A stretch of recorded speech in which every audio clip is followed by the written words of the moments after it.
आशिष शेंगा भाजी फक्त सोलापुरातच मिळू शकते. ऑर्डर तुम्हालाच द्यायची. पीठ, शिरा, पोहे, इडली, वडा, आपलं काय बेस्ट काय आहे आपलं? बेंगलोर डोसा, स्पेशल पुरी भाजी, स्पेशल मसाला.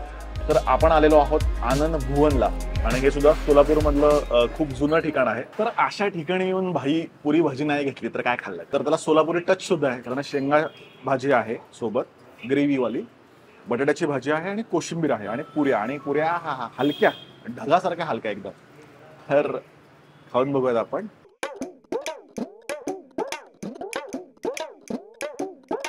नाही नाही म्हणजे आशिष शेंगा भाजी फक्त सोलापुरातच मिळू शकते.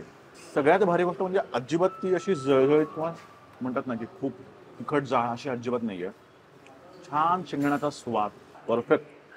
बाय द वे निसर्गामध्ये सुद्धा शेंगा भाजी आपण खाल्ली होती, पण निसर्गापेक्षाही एक पाऊल पुढची ही शेंगा भाजी असं मला वाटतंय.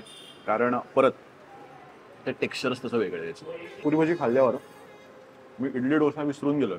इतकी छान पुरी भाजी आहे. त्यामुळे इथे येऊन मी म्हणेन की एक वेळ इडली नका खाऊ पण पुरी भाजी नक्की खा.